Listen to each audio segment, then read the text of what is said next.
In 1976 or so, they came out with the Mongoose competition racing frame, and that's what this is. This one's a later model. This is a, let's see, we're 78.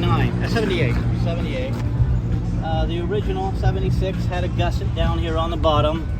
They removed the gusset. They realized they didn't need it.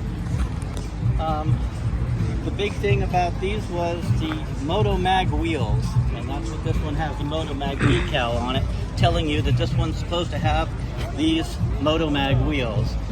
The original Motomag 1s were a little bit brittle. They had a tendency to crack. The Motomag 2s were a little more solid.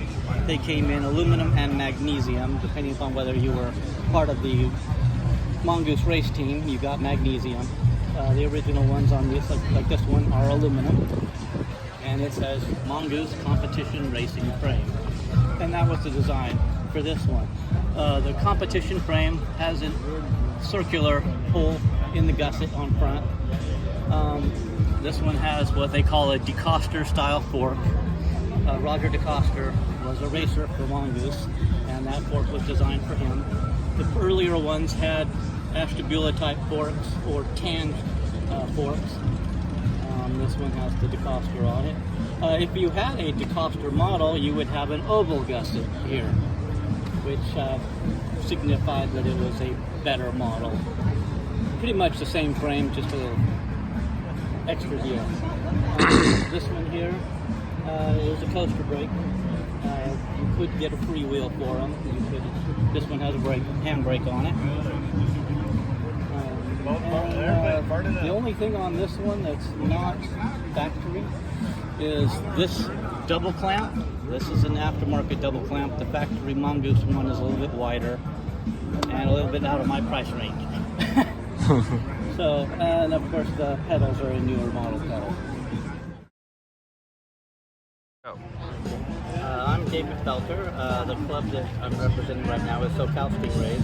We do stingray rides once a month, usually at the beach, Honeymoon Beach, things like that. Like the races that goes through, they have like I started with a 1970 Stingray when I was in grammar school. That was the bike I rode. I was watching it from home, and that shit was only 7 miles away. What got me into restoring bikes and collecting bikes was basically after my mother passed away. I went to the house and we were cleaning up the yard, and underneath the ivy, covering over the fence, is my 1970 Stingray, exactly where I left it many years ago.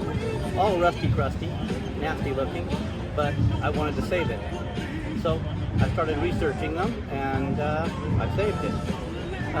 But as I realized that Stingrays were different year to year, every model has a year stamp on their parts to tell you exactly what year those parts go to, and they change from year to year. As the Stingrays evolved into BMX, that's when I started collecting BMX bikes. And that's how I got into Scramblers and Mongoose and 𝓬𝓬𝓮𝓀 and the other bikes that I collect. I have quite a few. I have really unusual bikes. I have ANA, I have CYCs, and 𝓬𝓬𝓮s. But that's how I got started into the BMX collection. I think some of them came out pretty good, so I started showing. And I seem to be doing all right with it.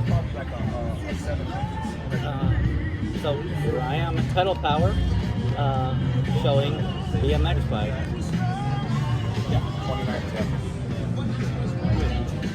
The width? So from there, I don't know where to go. Again, I'm a member of SoCal Stingrays. You can look us up on Facebook. I believe they have an Instagram page. I do know they have a Facebook page. And if you ever want to ride your Stingrays, and it doesn't have to be a Stingray, it can be any bike. We welcome everybody. You can look us up on Facebook and find out when our rides are and join us.